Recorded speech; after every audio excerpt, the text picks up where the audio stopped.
Welcome to Isaac creations. இன்றைக்கி கூடார வெள்ளிக்காக நம்ம சக்கரை பொங்கல் செய்ய போகிறோம். அது எப்போ வரும்னா மார்கழி 27வது நாள் கூடார வெள்ளி வரும். அதுக்கு தேவையான பொருட்கள் பச்சரிசி நான் 1 டம்ளர் எடுத்திருக்கேன்.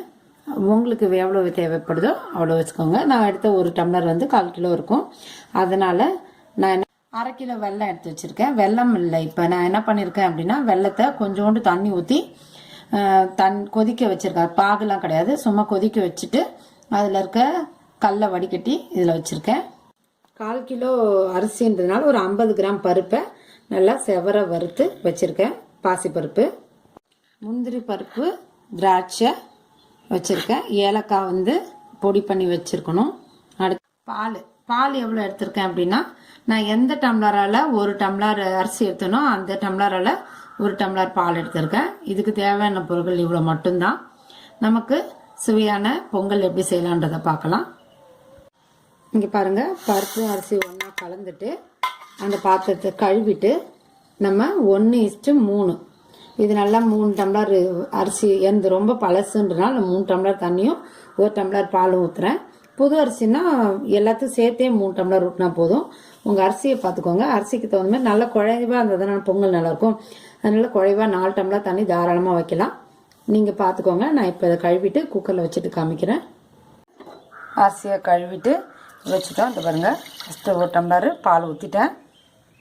3 டம்ளர் தண்ணி இதில் ஊற்றுறோம். மொத்தம் 4 டம்ளர் ஊற்றிருக்கேன். இப்போ ஒரே ஒரு கல் உப்பு போடுறோம்.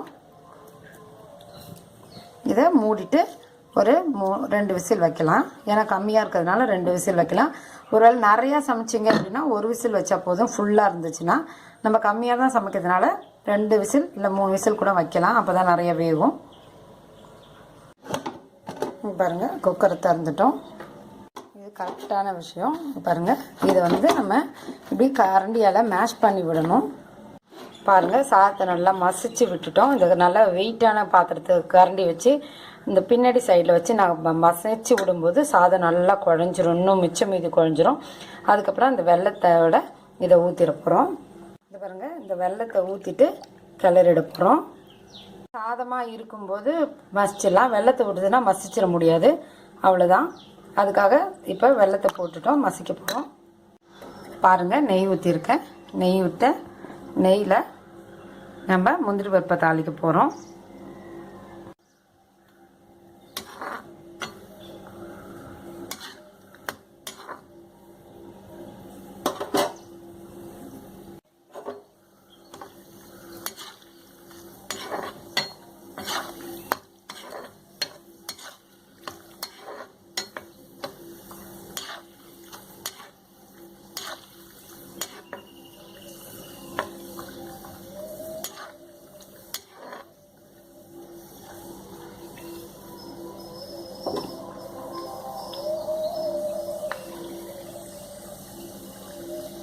திராட்சை போட்டோன்னே ஆஃப் பண்ணிடலாம். அந்த சூட்லேயே அது திராட்சை வேகட்டும். ஏன்னா ரொம்ப நேரம் வச்சுருந்தோம் அப்படின்னா முந்திரி பருப்பும் கருகிடும். அதனால் இதுக்கு மேலே வைக்க வேண்டாம். இது அப்படியே பாருங்கள் வந்துடும்.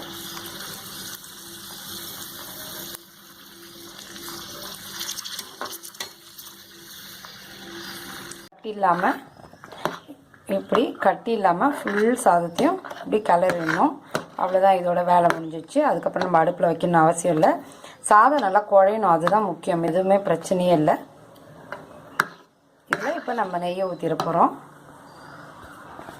தாளிச்சது இதில் கொட்டுறோம். பாருங்கள், தாளிச்சதை கொட்டிட்டோம். இதோட கலரிட்டு அடுப்பு ஆஃப் பண்ணி முன்னாடியே அடுப்பு ஆஃப் பண்ணதான். அதுக்கப்புறம் அடுப்பை பார்த்தடிக்கல. இவ்வளோதான் இதுக்கு தேவையான. இதோட சக்கரை பொங்கல் செஞ்சு முடிச்சாச்சு. உங்களுக்கு இந்த வீடியோ பிடிச்சிருந்தா லைக் பண்ணுங்கள், ஷேர் பண்ணுங்கள், சப்ஸ்கிரைப் பண்ணுங்கள். இந்த சக்கரை பொங்கல் செய்யும்போது 1:2 வச்சுக்கோங்க. அப்போ தான் நல்லாயிருக்கும், இனிப்பாக நல்லாயிருக்கும். இல்லைனா நல்லா இருக்காது. வெல்லத்தை கொஞ்சமாக காய்ச்சுங்க, ரொம்ப பாகு வரலாம் காய்ச்ச வேண்டாம். இவ்வளோ தான், சக்கரை பொங்கல் செஞ்சாச்சு. நன்றி, வணக்கம்.